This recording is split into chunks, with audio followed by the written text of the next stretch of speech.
मेरे सारे व्यूवर्स को मेरा प्यार भरा नमस्कार दोस्तों। आज जो है बातें होंगी कुछ इजराइल के लिए और कुछ पर्सनल टॉपिक पे दोस्तों। तो जैसा कि आप लोग देख रहे हैं, आप लोग की स्क्रीन के सामने दिख रहा होगा कि इजराइल के लिए कुक चाहिए दोस्तों।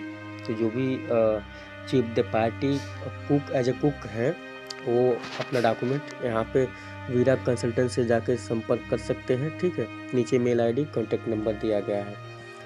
और इस बात को कंप्लीट करने से मैं पहले एक बात और कहना चाहूँगा दोस्तों कि आप लोगों को स्थिति तो मालूम है इजराइल में क्या हो रहा है, क्यों बंदे वापस आ रहे हैं, ठीक है, क्या सिस्टम चल रहा है। ठीक है, जो भी बंदे गल्फ रिटर्नर थे वो बंदे वहाँ पे गए हैं।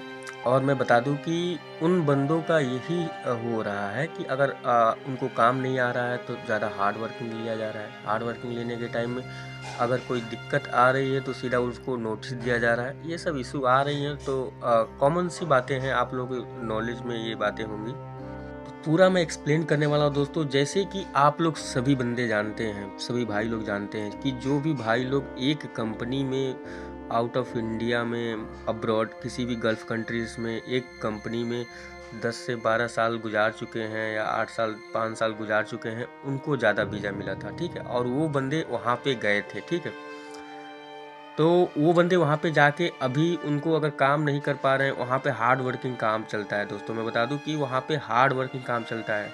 ठीक है, गल्फ के जैसा काम नहीं चलता है। यूरोप और इजराइल में हार्ड वर्किंग काम चलता है, पूरा का पूरा दबा के काम चलता है।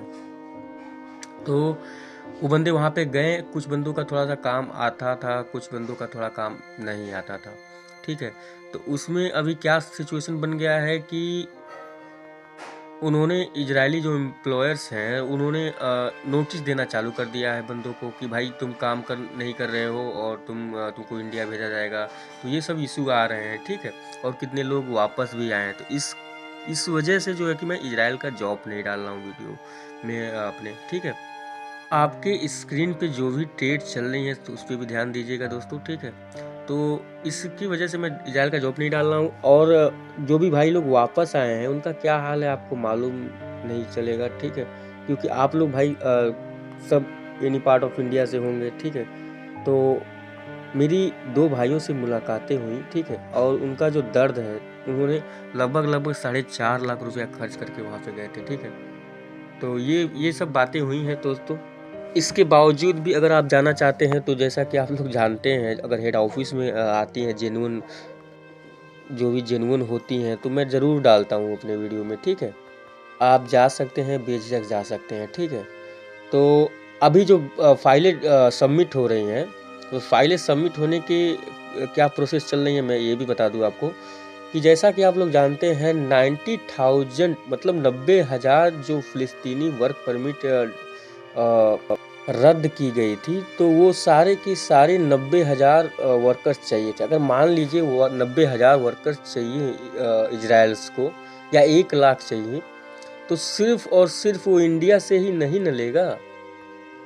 इजराइल में बता दूं कि इजराइल में चाइनीज़ लोग काम करते हैं, चाइनीज़ लोग ज़्यादा काम करते हैं। ठीक है, श्रीलंका के लोग काम करते हैं, गल्फ के जैसे कि मिस्र हो गया, ये सब कंट्रीज़ के भी लोग काम करते थे वहाँ पे। ठीक है, तो आप लोगों को ये मालूम होना चाहिए, अगर मान लीजिए 1 लाख वर्कर जो है 90,000 ले लीजिए या 1 लाख, ये पूरे के पूरे इंडिया से ही वो लोग अगर मंगाते हैं, तो इसमें भी आप खुद सोचिए कि हर एक इंटरव्यू, जहाँ भी इंटरव्यू हो रहे थे, चाहे वो कहीं भी हो, चाहे वो दिल्ली डायनामिक पे हो या लखनऊ में हो या हरियाणा में हो या कहीं भी हुआ हो, अभी तक लगभग 50 लाख से ज़्यादा लोग इंटरव्यू दे चुके हैं। जी हाँ, ब्रांचेस पे सिलेक्शन हुई हैं, हेड ऑफिस पे सिलेक्शन हुई हैं, तो अभी तक उतने लोग जो है कि इंटरव्यू दे चुके हैं। और रिजल्ट कितना आया है आप बताएं। आपको खुद बहुत सारे बंदे इजराइल के लिए डॉक्यूमेंट अप्लाई किए होंगे, जो किए होंगे उनको मालूम होगा। ठीक है, इसमें कुछ क्लियर इन्फॉर्मेशन भी नहीं दिया जा रहा है। ठीक है, कि हाँ भाई काम होगा कि नहीं होगा। 2-2 महीने 3-3 महीने हो गए, और ये बहुत ही सिस्टम का जो है कि एक फॉल्ट है, मैं इसको फॉल्ट ही बोलूँगा, कि लोगों को पता नहीं चल रहा है कि हाँ भाई उसका डॉक्यूमेंट प्रोसेस में है या नहीं है। ठीक है, जो भी अलीगढ़ में इंटरव्यू दिए हैं उनको जो है कि क्लियरली बताया नहीं गया है कि भाई हाँ तुम्हारा क्या प्रोसेस चल रहा है। तो भाइयों एज़ पर योर चॉइस, आप लोग अगर जाना चाहते हैं इजराइल तो जा सकते हैं। अगर कोई हेड ऑफिस जो है मुंबई दिल्ली में या कोई जेन्युइन वैकेंसी अगर आती है तो मैं ज़रूर डालूँगा, आप जा सकते हैं, लेकिन सोच समझ के जाएं। मेरे हिसाब से हमारे भोजपुरी में, मैं यूपी का रहने वाला हूँ और हमारे यहाँ भोजपुरी हिंदी दोनों चलती है। तो ज़्यादातर हम लोग जो गाँव में बोला जाता है भोजपुरी ही बोला जाता है। तो एक कहावत है हमारे यहाँ, एक कहावत है, हाथी आइल पदलस भोए। ठीक है, तो ई जोन बा हाथी आइल पदलस भोए, इसका मतलब यही है हाथी आया और हाथी आया। जैसे कि हमारे जब हम लोग छोटे छोटे थे तो बातें चलती थी भाई हाथी आया, और बस सभी लोग जानते थे हाँ हाथी आया। तो हाथी तो आया, सब लोग कह देते थे कि हाँ हाथी आ गया। तो हाथी का मतलब क्या था, सब लोग सोचते थे हाँ हाथी आ गया। तो वही बात है दोस्तों। ठीक है, कुछ होने जाने वाला जो है वो आप लोगों के सामने है। ठीक है, जो भी भाई लोग अपना डॉक्यूमेंट सबमिट किए हैं, ठीक है, वो माइंड सेट अपना जो है कि एक पॉजिटिव रखें। ठीक है, कोई दिक्कत नहीं है दोस्तों, आपके ना खुश रहने के स्ट्रेस लेने से कुछ बदलने वाला नहीं है। ठीक है, समय थोड़ा इंतज़ार करिए। अगर ऑफिस वाले बोल रहे हैं तो थोड़ा इंतज़ार करिए।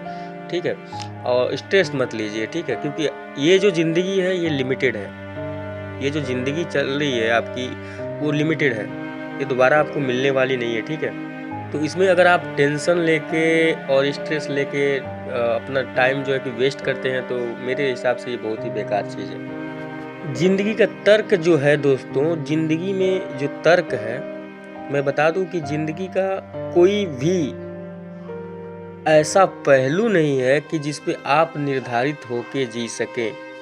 सिंपल सी बात है दोस्तों, बिना पैसे का कुछ होने जाने वाला नहीं है, और पैसा रह के भी आप खुशी नहीं बिटोर सकते। ठीक है, सच्चाई क्या है, पैसे से हर एक चीज़ मुमकिन किया जा सकता है, लेकिन एक टाइम ऐसा भी आएगा जब आपके पास, जब वो पल बीत जाएंगे, जो आपका माइंडसेट है तो भी वो पुराना हो जाएगा। ठीक है, वो पैसे वाला जो आपका ख्वाब है ना, वो पुराना हो जाएगा। फिर आपका इंटरेस्ट जो होगा ना वो दूसरे चीज़ में दिखने लगेगा।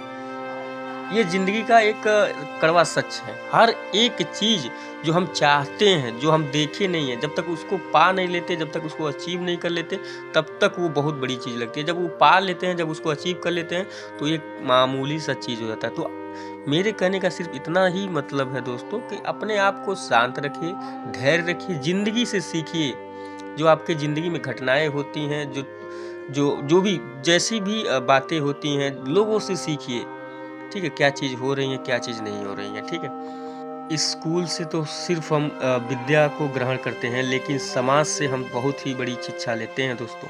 और समाज ये कहता है कि जब आपका बन रहा होगा तभी वो आपको कहेंगे अरे ये तो ऐसा बना रहा है, कहाँ से बना रहा है, कैसे बना रहा है। और जब आपका बिगड़ रहा होगा तो अरे ये तो इसका तो बिगड़ रहा है, ये तो हरामी है, ये तो इसका ये प्रॉब्लम है। तो ज़िंदगी लोगों का है काम कहना दोस्तों। ठीक है, तो उनका स्ट्रेस अपने दिमाग में लेके मत चलिए। ठीक है, ज़िंदगी का कोई पहलू नहीं है। ठीक है, मेरे हिसाब से ज़िंदगी का कोई पहलू नहीं है, बस इतना ही है कि सीखते रहिए। ज़िंदगी हर एक पल सीखिए, मुस्कुराते रहिए, अपने फैमिली को खुश रखिए, कोशिश करिए खुश रखिए। और आपको कोई गलत कहता है तो आप गलत नहीं हो सकते। ठीक है, अगर आपको कोई गलत कहता है तो वो अपने मुँह से कहता है गलत। ठीक है, तो उसके कहने से ना कहने से कोई हमें फ़र्क नहीं पड़ता। आप काबिल हैं ये आप जानते हैं, आपके हुनर को आपसे ज़्यादा कोई नहीं जानता। ठीक है, तो इसी के साथ हम अपने वाणी को विराम करते हैं। अगर वीडियो अच्छा लगा हो तो लाइक करिएगा दोस्तों। ठीक है, चैनल को जो नए बंदे होंगे सब्सक्राइब कर लीजिएगा।